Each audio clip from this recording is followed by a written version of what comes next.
All right, good afternoon, everyone. Sige, let's just wait for the others to sign in. So I'm seeing people entering the room already. Probably let's give everyone like a minute or two.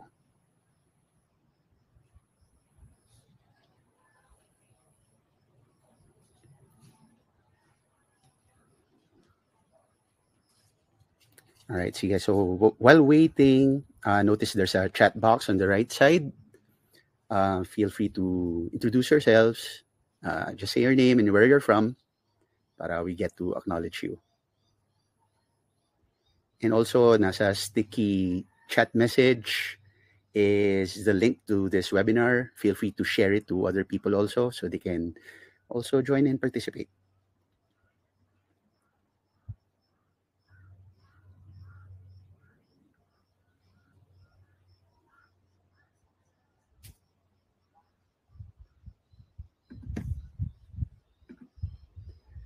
All right, good afternoon once again. Ben Francia here. Sige po, let's give them another minute. Sige. So I'm quite excited for this afternoon's webinar. Excited and a little nervous because it's been a while since I hosted my last webinar. I think the last webinar that I did was 4 years ago, if I'm not mistaken. That was back during the pandemic, and it's my first time to host also a webinar, doing it here in the farm. So very excited. Hopefully, walang technical issues because I'm on Wi-Fi and not on a physical connection. Challenge dito sa farm kasi wala pa akong ganong space for webinars. So I'll settle for this for now. Yan, sige. I guess we're ready to start. Okay. Hold on. Let me just share the presentation. All right.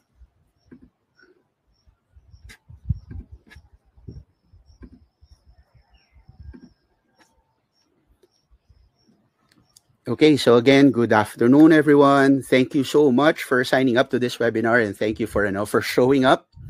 Okay, you'll receive I have a surprise for you later towards the later part of this webinar. So make sure na you'll finish till the end.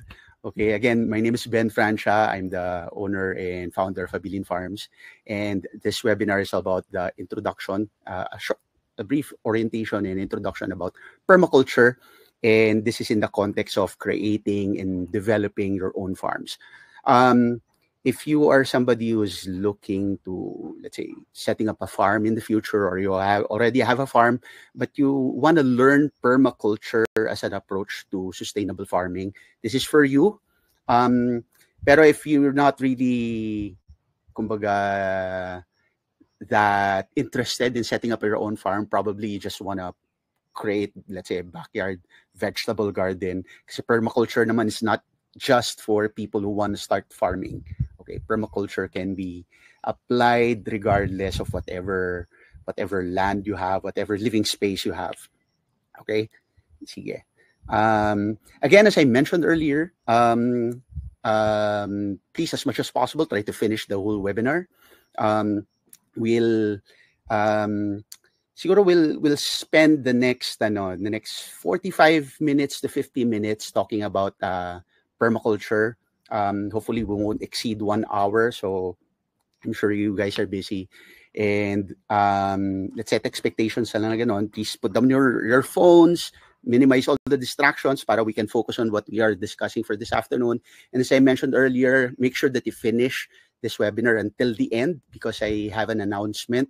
I have a special gift for everyone who is attending this webinar right now. So right now we're a total of 76 in this webinar room. So you're very lucky that you were able to attend this webinar. Okay, so let's start. Okay, share ko lang the picture na to. This is a picture of me. A usual scene. This is how I am usually in the morning dito sa farm. So I'm showing you this picture because I want to use your imagination. Okay, especially for those who haven't been to Habilin Farms, imagine yourself in your dream farm, all right? Um, Very green, okay? A very beautiful scene, not just of grass, but also of different types of plants. You have animals roaming around, chickens, ducks, sometimes even pigs, okay? Um, Malamig ang simoy ng hangin, okay? And alam mo yung amoy ng ano, ng nature, all right? You can hear the birds singing, okay? Tumitilao kayo mga manok. And you experience the abundance and productivity of a farm like this. Um, yung pagkain mo nanggagaling sa farm mo, okay? And you can provide not just for yourself but also for your family, for your relatives, for the community around you. It's self-sustaining because you also earn from this farm. It sustains you with whatever you need financially, okay? And you're able to create an enterprise around it. And what's good about having a farm like this is that it's in harmony with nature, meaning it works with nature and not against it. So by the end of this, this webinar, I hope you'll be able to understand why permaculture is an approach to creating a farm like this, and this is what we intend to deliver for this afternoon. Okay, so before anything else, allow me to introduce the Habilin Farms where I am at right now. Habilin Farms is a permaculture site. It's a permaculture farm, a multi-enterprise permaculture farm that's located here in Tayabas, Quezon. This is a farm that I started back in 2020 at the height of the pandemic. So how it started, actually, it's food security. That's what's triggered kumbaga, this initiative. Kasi I hate that feeling na you're not in control of that basic thing about food. Ayoko yung feeling na may pera kang pambili pero hindi ka makabili ng pagkain kasi ganun yung experience ko during the lockdown. I wanted to have a place for my family na in case magkaroon uli ng lockdown or any let's say natural calamity, we can have this kind of space na not just as a retreat but a place that we can really stay, and everything is an abundance. Hindi kami magugutom. I can provide for my family, we can provide for the community. And that's how we started Habilin Farms.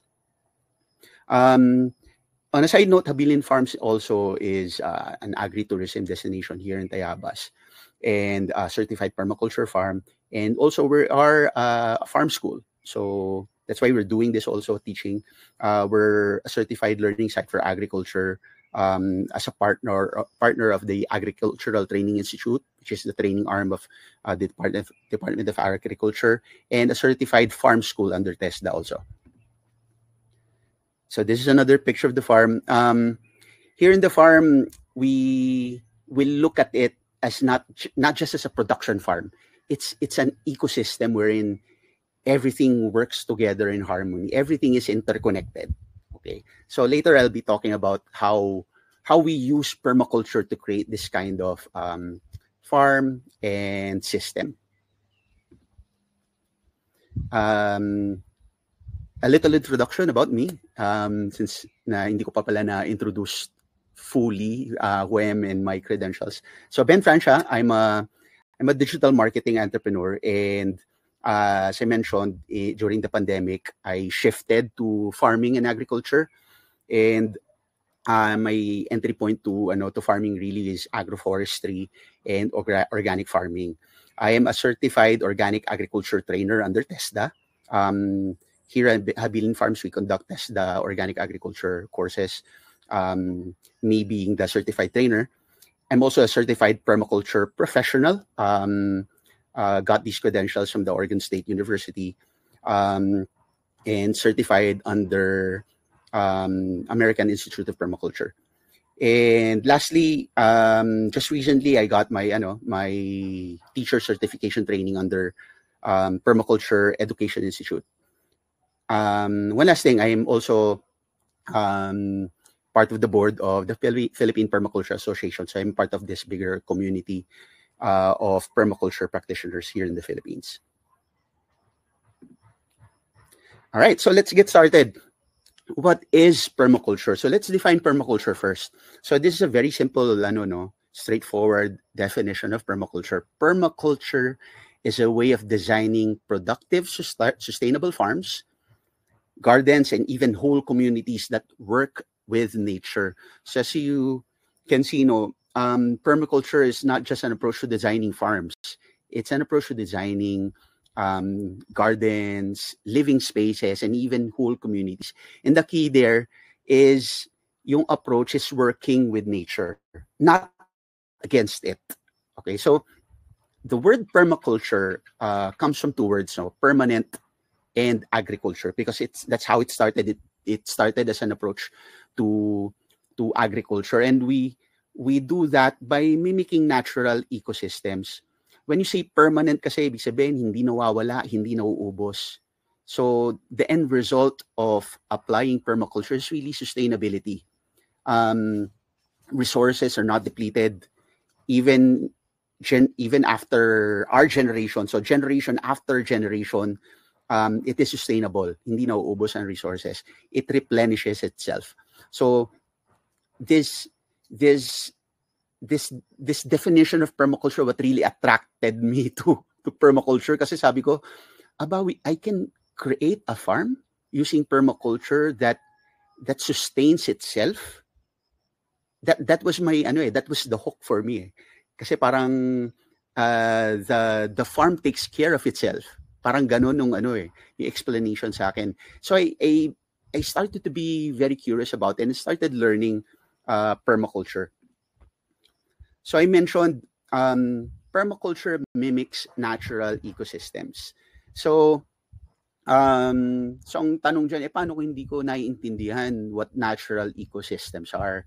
Kasi baka sabihin nyo, Ben, hindi ba masyadong technical yan? That's earth science. Baka babalik pa ako sa pinag-aralan ko way back in high school, or even college, where they discussed natural ecosystems in earth science. Ang nakakatawa dyan, understanding these natural patterns and natural systems are natural to us. I think what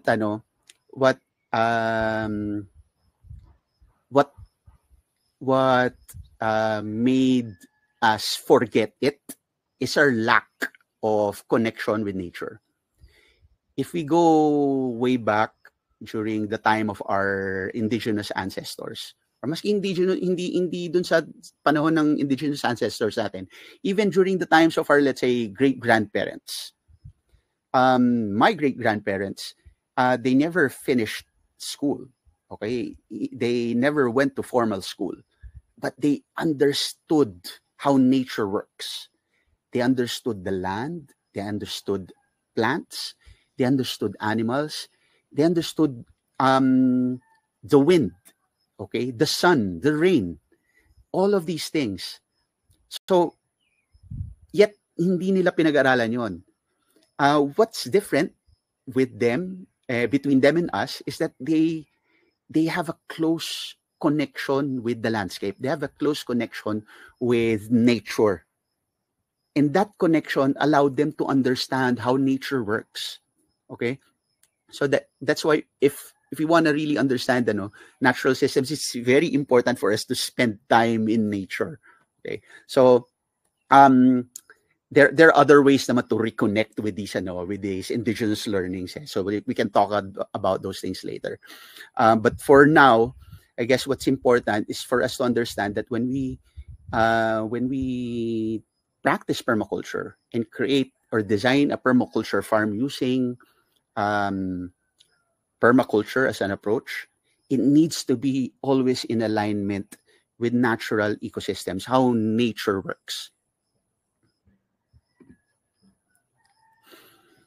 Okay, so at this point, allow me to talk about the three ethics of permaculture, because this is the three main rules. Hindi pwede ma-break itong three rules ito in permaculture, because let's say if isa lang ang wala, it's not really aligned to the practice of permaculture. So these three principles or three values or ethics are earth care, people care, and fair share. So let me discuss about these three items real quick. So number one, earth care. Um, so this is pretty self-explanatory, right? So earth care is about taking care of the environment, taking care of our planet. Okay. Um, Here in the farm, and same is true with any permaculture farms, ang una namin tinitignan na yan lupa. Okay? Because a lot of living things, living organisms, plants, animals depend on the soil. Okay? So we make sure that we don't damage the soil, we don't put anything in the soil that would harm all the microorganisms that are living in the soil. So we respect that life. Um, Another way of taking care of the earth, of course, is syempre conserving our natural resources. Starting with water, for example, we're quite fortunate here in the Philippines, especially here sa amin sa Tayabas, na sagana tayo dito sa tubig. Okay, in fact, here in the Philippines, may skandalo or magugulat yung mga ibang mga nationalities na kulang sa tubig that we flush into the toilet fresh drinking water. Okay. Probably one of the few countries who does that. Yeah, so we need to conserve these kind of resources. With proper design, of course, here in the farm, syempre, we have different water management strategies, which I'll be talking about also later. Caring for the earth also entails, syempre, respecting all living things, both plants and animals, respecting the life, especially of wildlife. Okay, so that's earth care. Second value is people care. So again, another value that's pretty self-explanatory. It's all about taking care of ourselves, starting with ourselves, syempre, and each other. When we practice permaculture, we make sure that we don't cause any harm to other people. Kasi this is something na kadalasan nakakalimutan, especially in conventional farming. Kasi in conventional farming, syempre they use a lot of chemicals, chemicals that are actually very harmful, not just to the environment, but more importantly to to people's health, to the health of people consuming those yung mga produce nila. So we make sure that what we provide our family and provide the community, and of course those people who purchase fresh farm produce from us, make sure that they're not just safe and free from harmful chemicals, but also they're healthy and nutritious. Syempre, we apply natural organic farming practices to make sure na healthy yung mga produce that we are producing. People care extends to more than just physical well-being, no? So this also includes emotional care, spiritual care, mental care, okay, even actually financial care. All aspects of well-being of a person needs to be addressed. Kaya in permaculture, this is something that we wanna kumbaga cover also, not just the physical but also all the aspects of the well-being of each human being. So that's people care. Last value or last ethics is fair share. Fair share is all about using only what we need, and everything that is in excess, we give back to Mother Nature. We share to other people. We share to other wildlife. Okay? So, I think itong value na to talagang malaking value na nawawala. reason why a lot of our natural resources have been depleted. The the the value of fair share is missing, kaya naubos ang mga puno natin sa kagubatan, kaya nauubos ang mga isda sa karagatan, nasisira yung mga coral reefs, and all of our other natural resources nasisira because of fair share. We only think mostly of what we need now and don't seldom take into consideration the needs of the future generation. So fair share is includes syempre we make sure that we get what we need without compromising the capability of the future generations to get their needs also.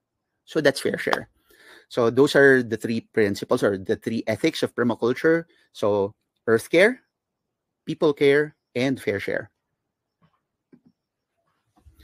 Okay, at this point, I'll be sharing three big ideas. So nilabel ko lang secrets, no? Para lang mag-grab ang attention nyo. Sige. Pero these are really secrets. It's cool to label them as secrets, no? But there are three big ideas that I want to share to everyone this afternoon about permaculture and how permaculture helps in creating sustainable farms. So, big idea number one, working with nature.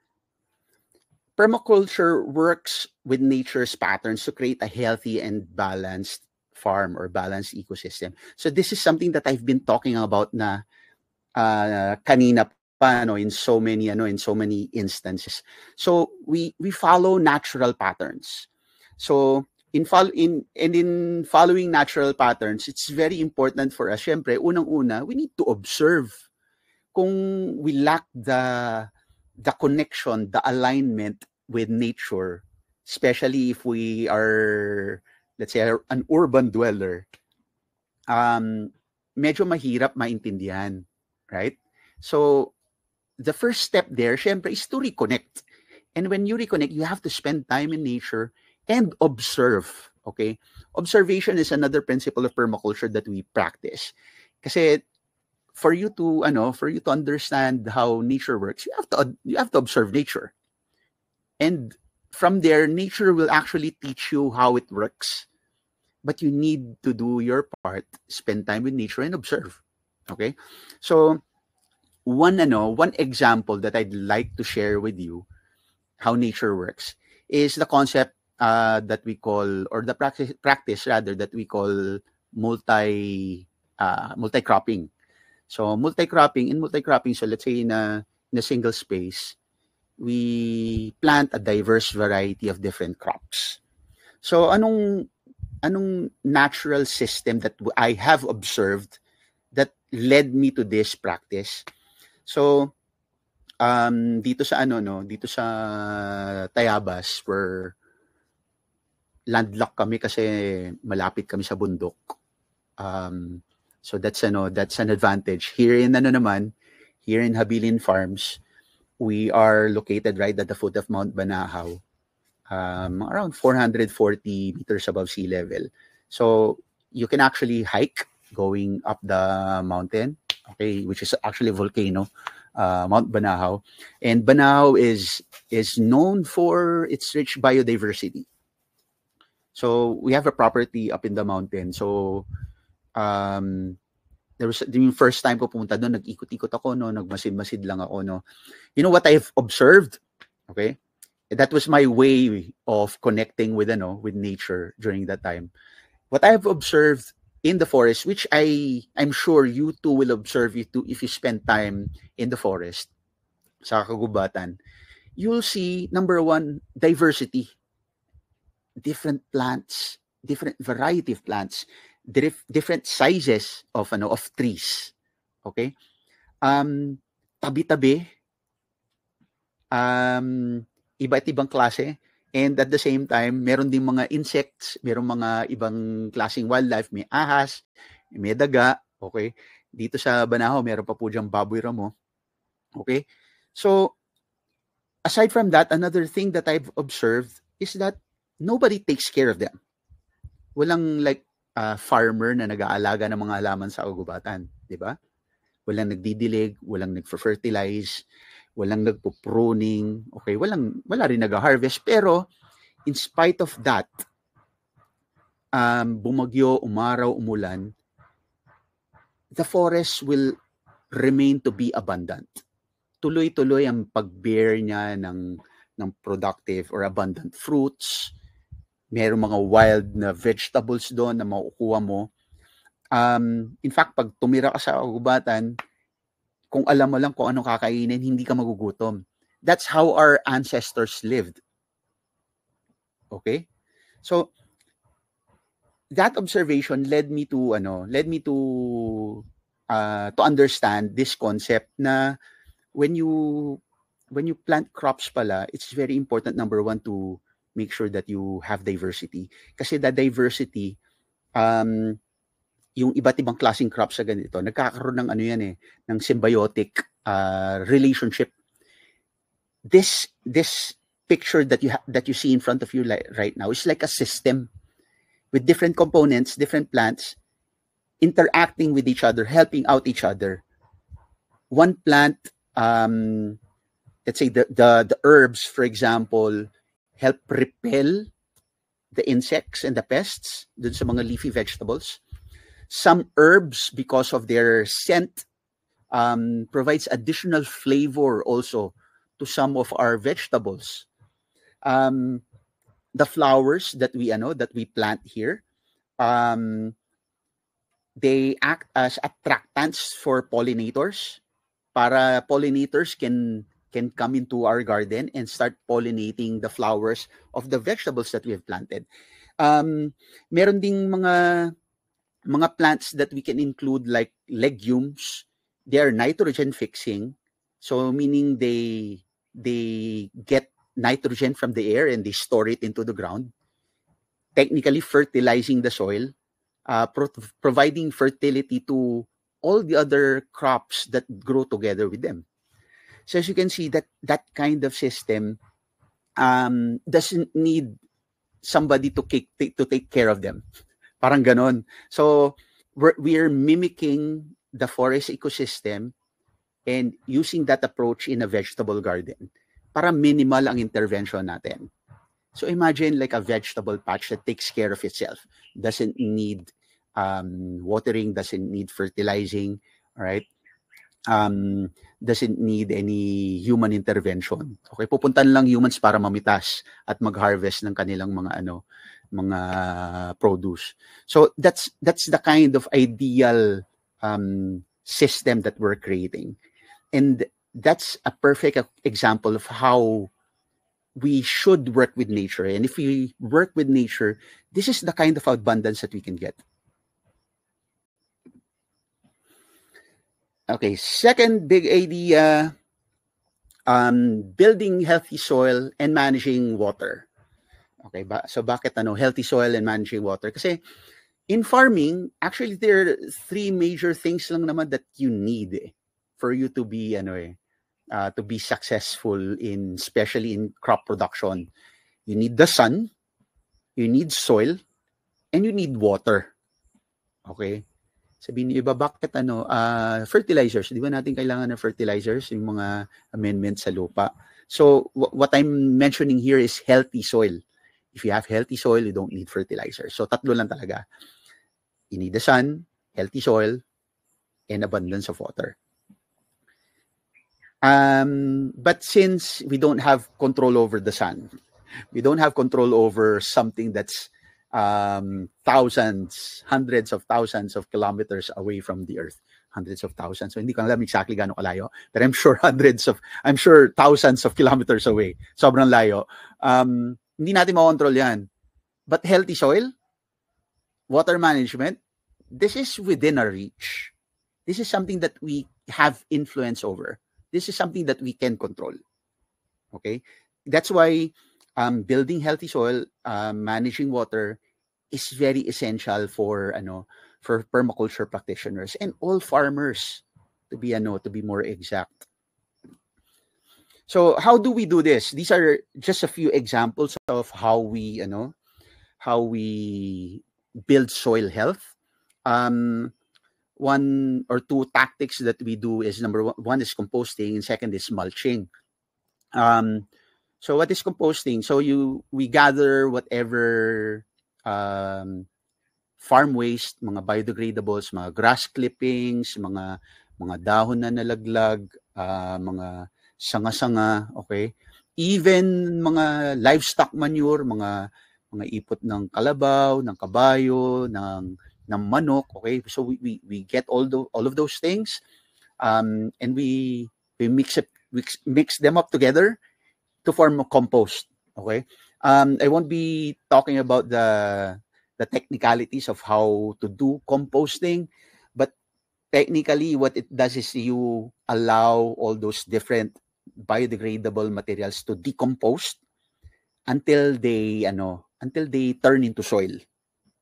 Kasi lahat naman na nabubuhay dito ultimately sa kahulian magiging lupa talaga eh. Okay? So composting, we just speed up that process.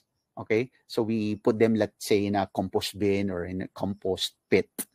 Tapos sometimes may nilalagay pa na organic inoculant para lang mas speed up yung process through fermentation. Okay? So again, nagiging technical na ako. Pero basically that's how we do composting. And once it's ready, we return it back to the soil. We return it back to the vegetable beds. We return it, let's say, to the trees. Binabalik namin sa lupa. So that's a strategy in creating very rich organic fertilizer, composting. Second, mulching. Mulching is technically just covering bare soil, covering bare ground.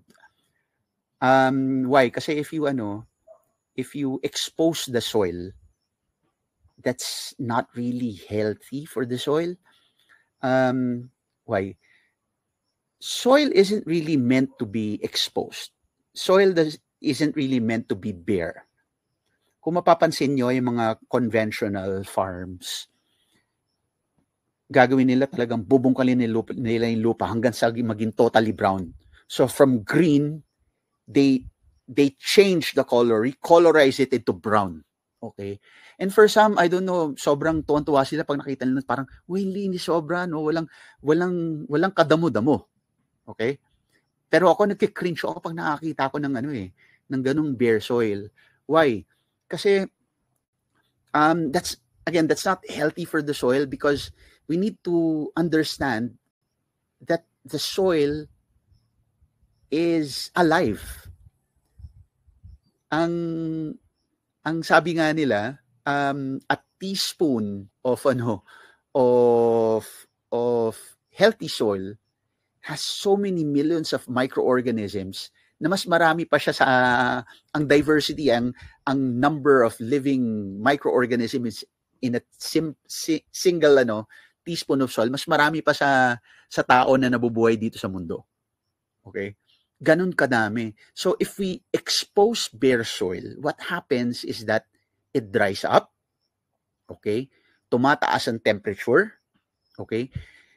Nare-release yung carbon dioxide from the soil, namamatay. Okay, ang microorganisms. You can do your own experimentation.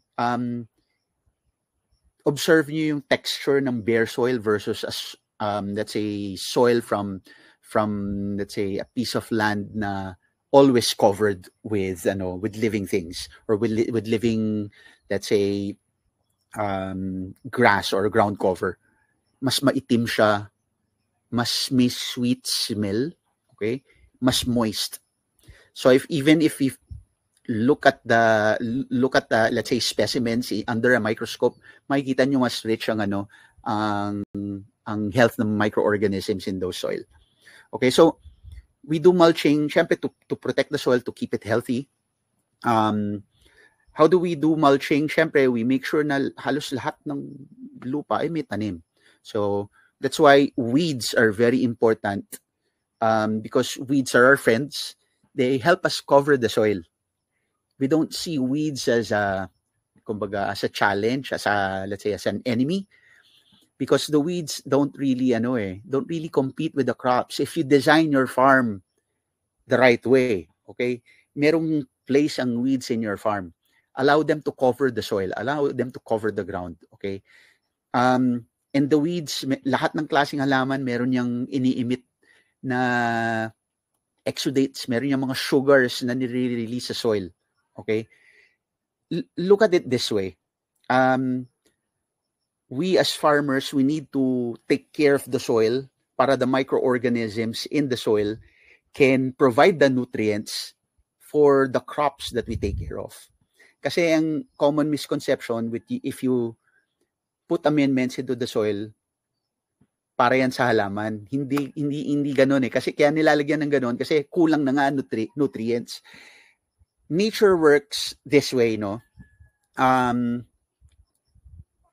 It's the microorganisms in the soil are the ones that provide the nutrients to the plants. Kasi yung mga plants, hindi na naman nila directly na-absorb yung mga nutrients eh. Ang nagbe-breakdown ng mga macronutrients into micronutrients para ma-absorb ng plants would be the organisms in the soil. So therefore, yung soil dapat ang alagaan natin. If we take care of the soil, magiging healthy ang halaman. Let's go back to the original meaning of agriculture. Agriculture is composed of two words, agri and culture. Agri means land or field. Culture meaning to take care of. So agriculture in the very basic sense means taking care of the land. It's all about taking care of the soil. It's not about taking care of crops. It's taking care of the soil para you can grow healthy plants. Ganun siya. Okay?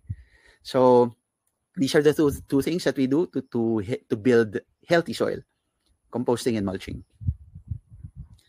Another thing that we do for water to practice permaculture is water management.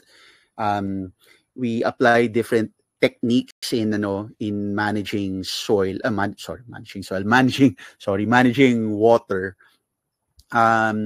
Kasi dalawa lang naman ang scenario natin eh. It's either kulang ang tubig o sobra-sobra ang tubig. Okay, so during the summer, konti yung tubig. So dapat bago pa mag-summer, mag-ipon. Then during the wet season, which is normally in our case mas mahaba kasi ang summer season dito 2 to 3 months. Tayabas gets more than 50% of the year that it's raining. Umuulan more than 50% of the year. Okay, so mas marami kaming ulan dito.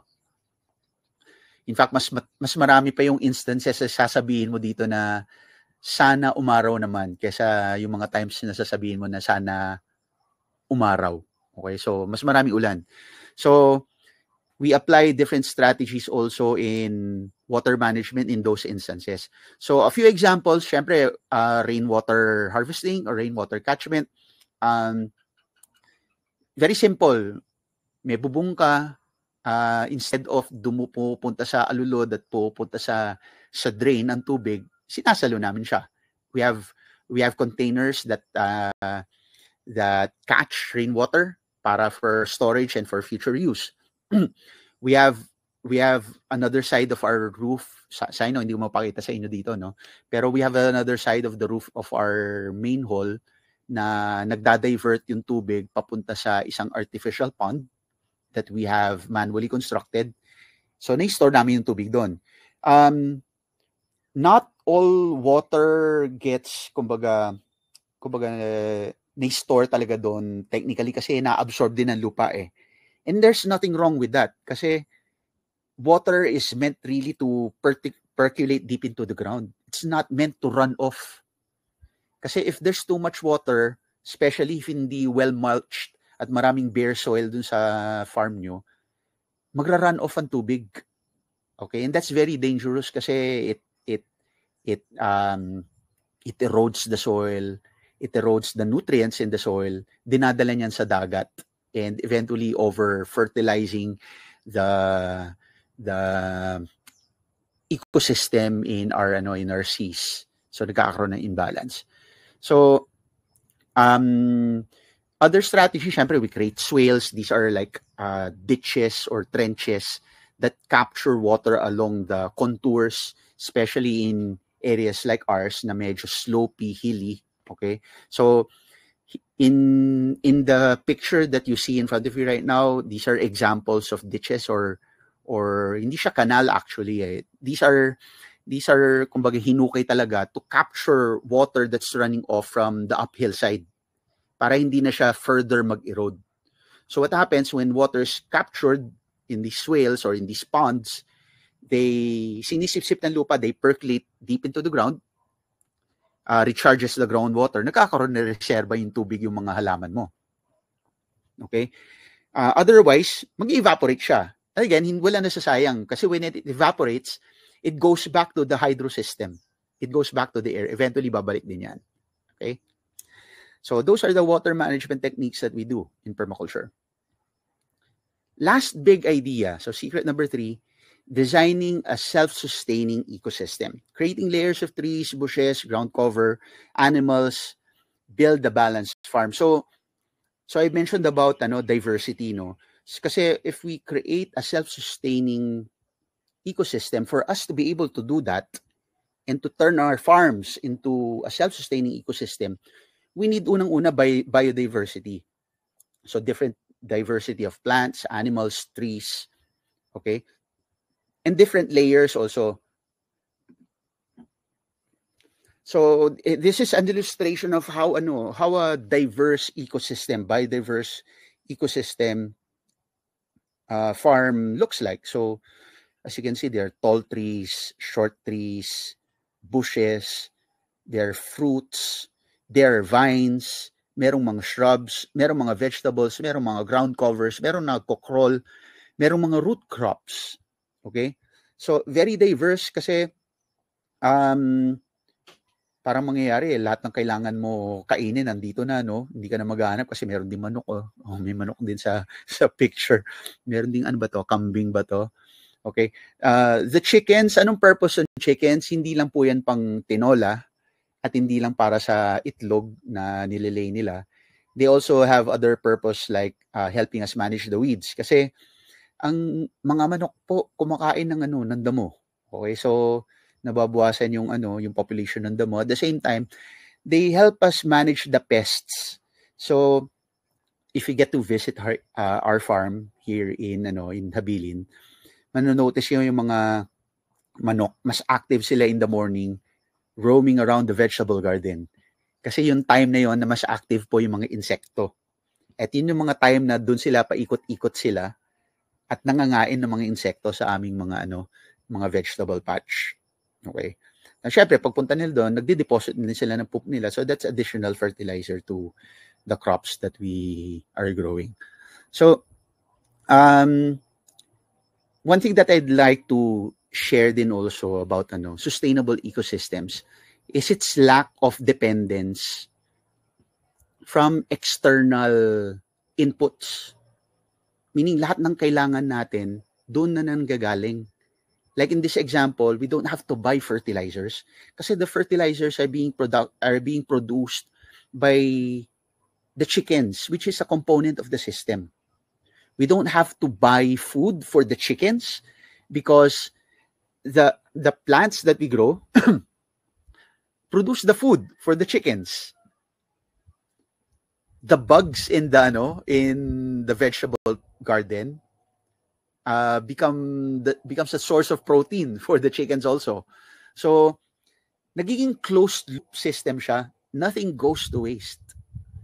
So if we have this kind of closed loop system as a design for our farm, yung energy and resources of us human beings that we need to put in, unti-unti bumababa. Nagiging self-sustaining siya. The farm eventually, once it matures, hopefully takes care of itself. Okay? If not, very minimal intervention lang sa atin. Okay? So that's the vision. And that's an approach that we want to share with you para you too can use permaculture in designing your dream farms. All right, so those are the three values, okay? And what's next? Kasi there's so many things pa that we can learn about permaculture. Up till now, I'm still so many so many things that I need to learn pa about permaculture. Kasi syempre iba-iba rin no? Permaculture is different also in different climates, different locations. Ako, I'm well versed in permaculture when it comes to, let's say, tropical climates, especially in a climate that's near the rainforest kasi yun yung climate namin dito. But I'm sure there are challenges for me to apply permaculture in other areas, let's say Central Luzon, kung saan sobrang init. Okay? Iba rin yung application ng permaculture when you go to, let's say, malapit sa dagat. Okay, so there's so many things that we can still learn aside from these things that I mentioned to you. So what's next? How else can we expand our education, yung learning natin about permaculture? First, there's so many resources online that's free. This is the first thing that I did. So Google ka lang, ang dami. So many free information, articles, blogs. Read up on permaculture. I'm sure you'll learn a lot. There are books online. There are digital books. If you're somebody still into, let's say, physical books, maraming published books then about permaculture. So most of them are foreign published, but there are books from the PPA, Philippine Permaculture, that you can purchase also para rin additional information about permaculture. Videos, YouTube, of course, YouTube University. So, ang daming videos about permaculture in YouTube. So feel free to sawa kayo. In fact, there are full-length documentary movies even in YouTube about permaculture. So let me know if you can't find one. I'll be happy to share you the links. Another way then to learn permaculture is to visit permaculture farms. Here in Nabilin Farms, we normally host free permaculture farm tours every Fridays. So if you're in the area, actually even if you're not in the area, make time, visit us here. Okay, let's have lunch. After the tour, of course. But dito makikita nyo how I practice what I learned here in Habilin, and how permaculture is actually being applied here in the Philippines, dito sa Habilin Farms. There are other permaculture sites also aside from Habilin, so just do a Google search. I think on Permaculture Research Institute, they have a permaculture map, so they've mapped out all the different sites in the Philippines who are practicing permaculture. Lastly, there's a call that's called Permaculture Design Course, or PDC. PDC is a 72-hour standard course in learning permaculture design. So if you want a formal learning approach, if you're that somebody who wants to, let's say, learn from let's say, structured class organized learning approach, probably yung permaculture design course is for you. This is a 72-hour learning program. Normally runs between 1 week to 2 weeks. And it's stay in, live in siya. You have to stay in the farm for the whole duration of the program. There are organizations that offer this course here in the Philippines. Check them out. If you wanna go outside of the Philippines, do that. Pwede rin, no? Pero I suggest do it in the Philippines kasi mas localized yung approach. Ang challenge lang sa PDC, number one is the cost. Second is the amount of time that you need to put in. Kasi hirap mag-time off from work or whatever obligations you have. For like 1 to 2 weeks. Okay? So, mas malaking challenge yun. Actually, baka nga mas malaking challenge yun even compared to the cost that you need to spend. So, those are your options. However, what I did after I finished my my my teacher certification program, I part of our project is for us to create our own program. So to design our own programs, again using permaculture as the design approach. So very soon, this is the announcement that I wanna know that I wanna tell everyone.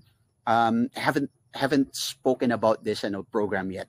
So you have a kumbaga first dibs, first glimpse on what I am launching here in Habilin Farms. So the name of the permaculture education program is Permaculture Pathways.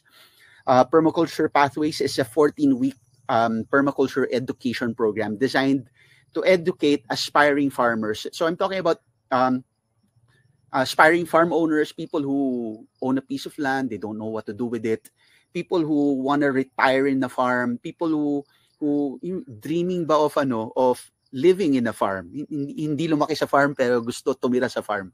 Okay? And this program is also for people who want, mostly for entrepreneurs then, who want to get into farming the sustainable way as an entrepreneurial project. So again, as I mentioned, even if let's say you don't have any plans to get into farming yet, this is something that might be interesting for you. Okay, even if you just do vegetable gardening.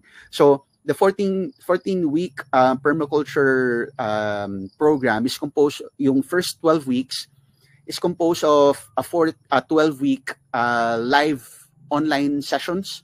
Okay, so bali mangyayari each week, 2 sessions every Mondays and Thursdays, yung sinasabi ko na in advance. So, pero hindi pa final yung schedules. Pero that's going to be a 12 full weeks straight, intensive, 2 days a week, 2 sessions per week rather. Okay. Then meron kang break for 1 week to complete your design project. And it all ends with the whole class spending time here in Habilin Farms for a 3-day farm immersion to put everything together. Okay, so again, sneak peek. So these are the different topics, general bird's eye view lang naman of what we'll be covering in the program. So of course, fundamentals of permaculture, ecological themes. We'll be talking about all these natural systems, water, climate, soil, plant systems. We'll talk about, syempre, the core is all about design. Building a design for your farm. So how to create food gardens, a food forest, how to integrate livestock into your farm system. One thing that I included is the sustainable farm operations. This is not included normally in a normal PDC. Okay, so this is something that I included kasi I foresee that this is going to be a challenge kasi this became my challenge. So I'll be sharing to you best practices, things that I've learned, things that you need to do based on what I felt na worked for me, and things that you need to not do, things that I've learned na pwede ko ma-share sa inyo about sustainable farm management, like let's say workforce management, enterprise development, making sure that you generate income to sustain the operations of your farm. So those things I'll be covering also. Putting it all together, by the end of the program, you'll have this roadmap on how to design or how to build your farm, okay, using permaculture. Yeah, so ends with a 3-day farm immersion. So as a participant of this webinar, only you were given the chance to be part of this of this wait list. Although I'll be promoting the wait list also, but you'll have first dibs kasi first come first serve. For the first batch, I'm like thinking maximum probably 20 or I don't know.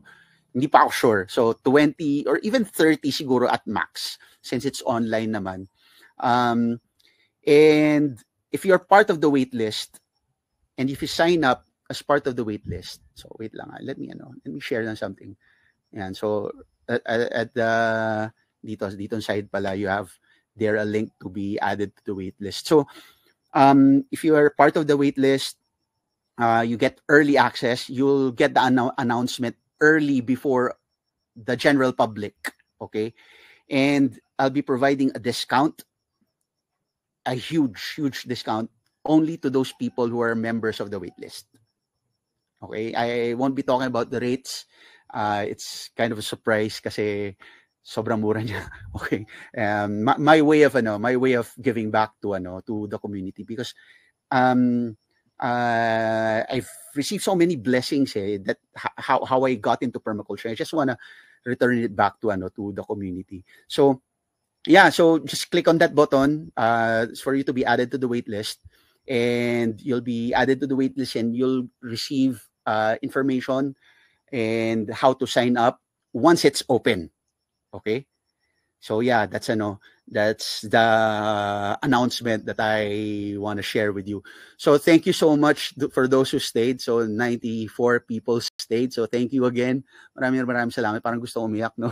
Okay. I hope you guys learned so much in this very short session. You have like 3 minutes left.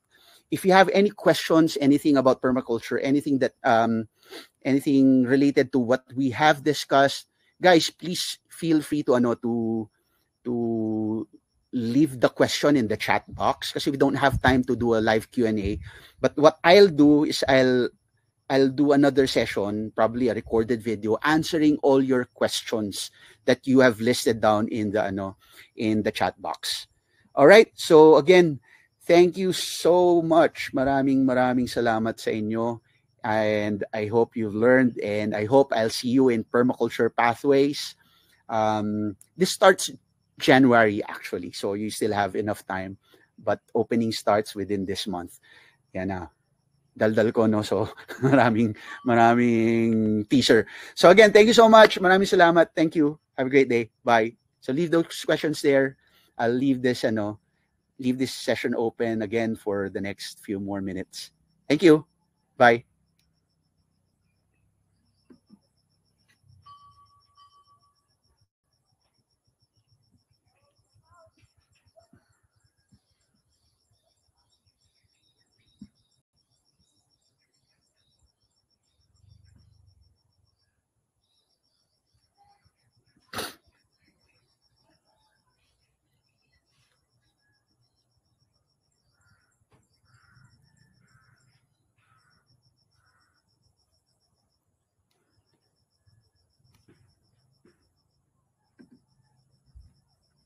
Again, if you want to be added to the wait list, just click on the link on your screen, that green button that says, yes, add me to the wait list.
Oh, wait, hindi nyo nakikita yung wait list?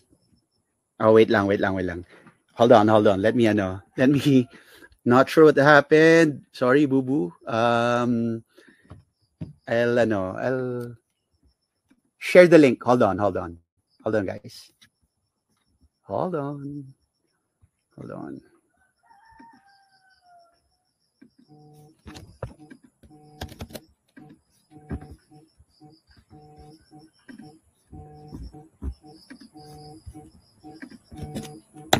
There you go.